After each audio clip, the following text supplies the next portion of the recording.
Hello students, स्वागत है आपका हमारे अपने चैनल वाईफाई कैंपस में। स्टूडेंट्स, इस चैनल पे आज हम लोग इकोनॉमिक्स का क्लास 12 का सिलेबस लेकर आए हैं। हम इस लॉकडाउन के कारण आप लोगों के लिए घर बैठे इकोनॉमिक्स का सिलेबस लेकर के आए हैं ताकि आपका कोर्स जो है सो कंप्लीट हो सके। तो शुरू करते हैं अपना सिलेबस को। तो सबसे पहले हम लोग इकोनॉमिक्स में बात कर लें कि हम लोग को 2 बुक पढ़ना है। पहला बुक है माइक्रो इकोनॉमिक्स मीन्स व्यष्टि अर्थशास्त्र। दूसरा है हमारा मैक्रो इकोनॉमिक्स, जिसको हम लोग कहते हैं समष्टि अर्थशास्त्र। व्यष्टि अर्थशास्त्र से आपको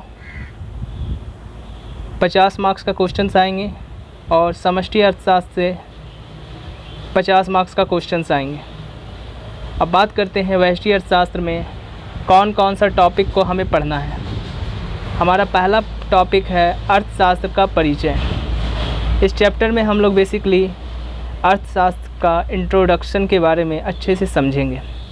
हम लोग यहाँ जानेंगे कि अर्थशास्त्र क्या होता है, इसके अलावा अर्थशास्त्र का जन्म कहाँ से हुआ।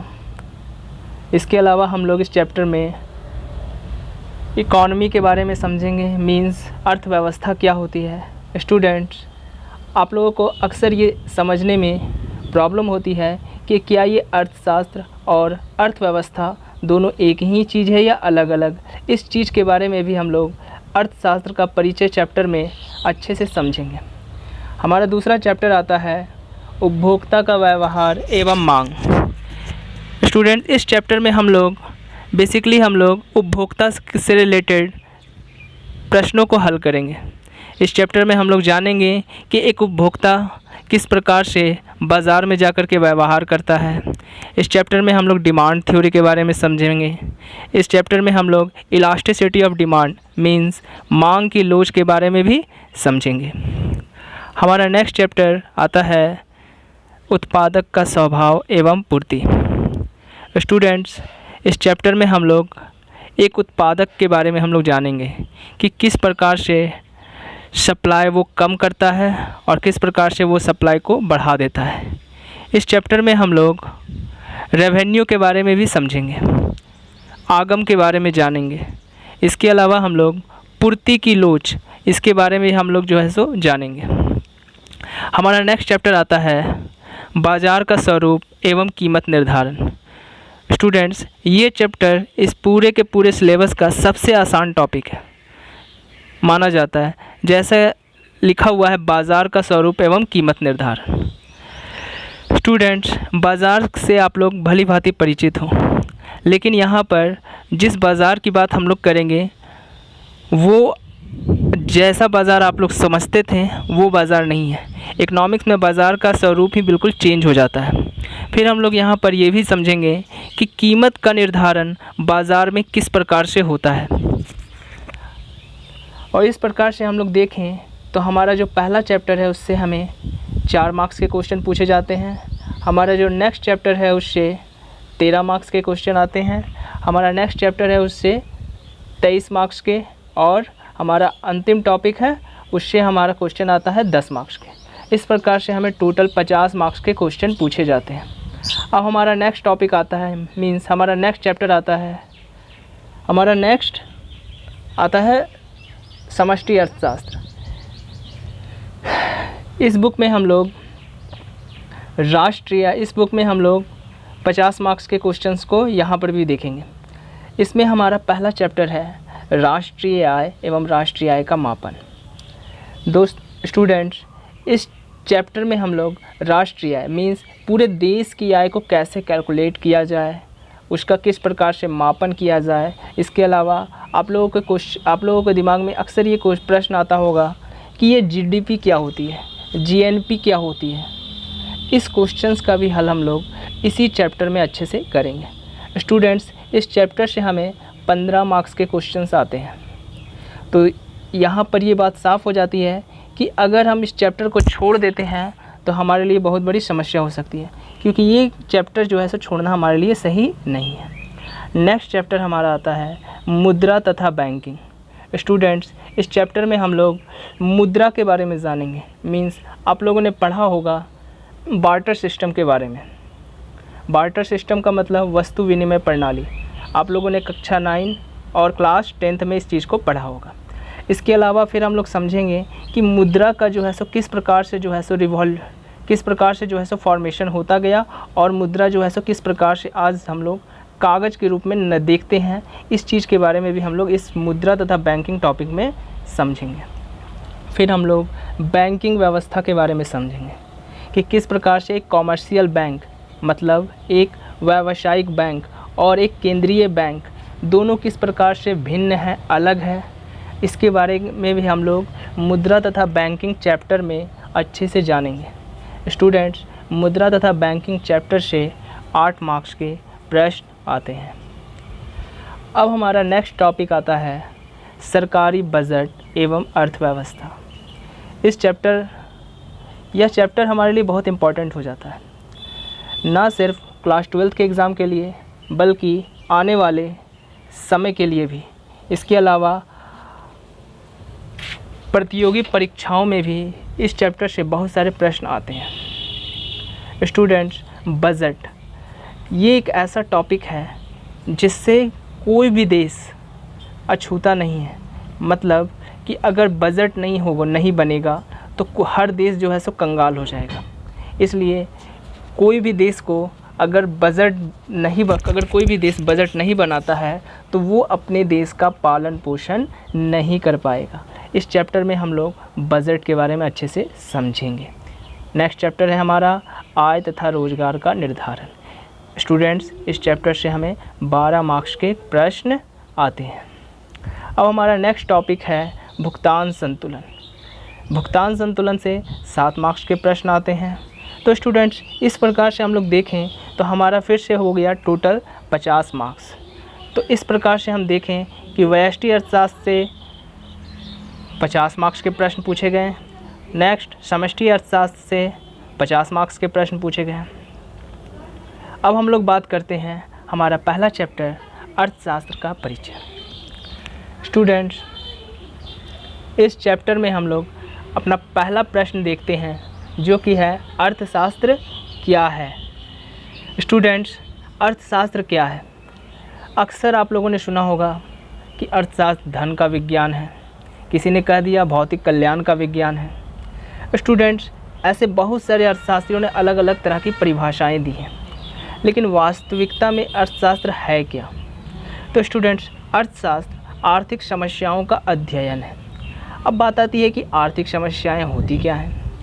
स्टूडेंट्स, हम लोग एक बात अच्छे से जानते हैं कि हमारे पास संसाधन जो है वो दुर्लभ संसाधन है। स्टूडेंट्स, हमारे पास जो संसाधन है वो कैसे संसाधन है? दुर्लभ संसाधन है।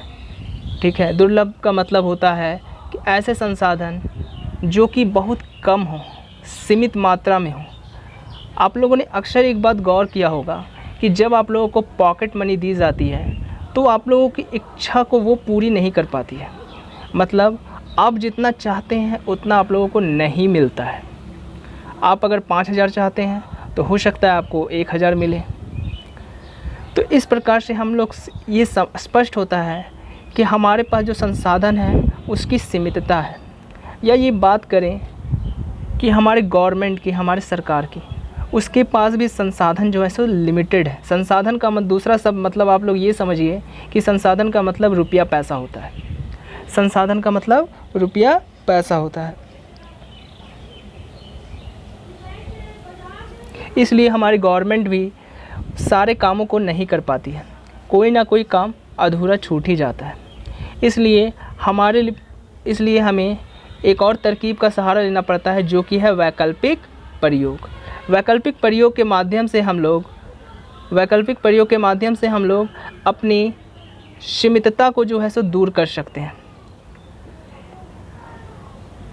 हम लोग अपनी सीमितता को दूर कर सकते हैं। हम लोग अपनी ज़रूरतों को नया रूप दे सकते हैं। यहाँ पर लिखा है अर्थशास्त्र आर्थिक समस्याओं का अध्ययन है। आर्थिक समस्या का मतलब हमारी खुद की समस्याएं जो कि अनंत होती हैं।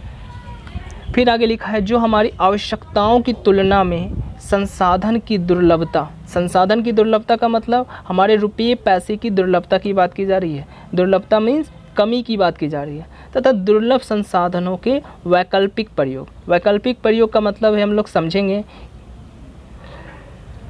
वैकल्पिक प्रयोग का मतलब है, मान लीजिए आपको 1000 रुपये दिए गए, आप इस 1000 रुपये से क्या क्या कर सकेंगे। कोई कहेगा कि मैं इस 1000 रुपये से शर्ट खरीद सकता हूँ, एक छोटा सा मोबाइल ख़रीद सकता हूँ, एक चार्जर ख़रीद सकता हूँ, अपने रूम का किराया दे सकता हूँ। तो ये होता है वैकल्पिक प्रयोग। वैकल्पिक प्रयोग का मतलब कि उस पैसे 1000 रुपये को एक जगह ना खर्च करके उसको जो है सो अलग अलग जगह खर्च करना ही क्या कहलाता है, वैकल्पिक प्रयोग। हम लोग अक्सर वैकल्पिक प्रयोग का सहारा लेते हैं अपने संसाधनों को व्यय करने में। आप लोगों को अक्सर मान लीजिए 5000 रुपया आपको जो है सो पॉकेट मनी दी गई, तो आप क्या करते हैं, सबसे पहले अपना रूम का किराया दे देते हैं, फिर अपने खाने पीने की वस्तुएं खरीदते हैं, फिर आप जो है सो ट्यूशन फीस देते हैं।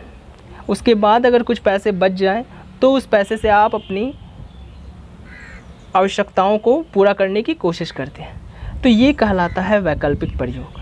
और ये वैकल्पिक प्रयोग का सहारा हम लोग इसलिए लेते हैं क्योंकि हमारे पास जो संसाधन है वो कैसे हैं, दुर्लभ है। मीन्स हमारे पास संसाधनों की कमी है।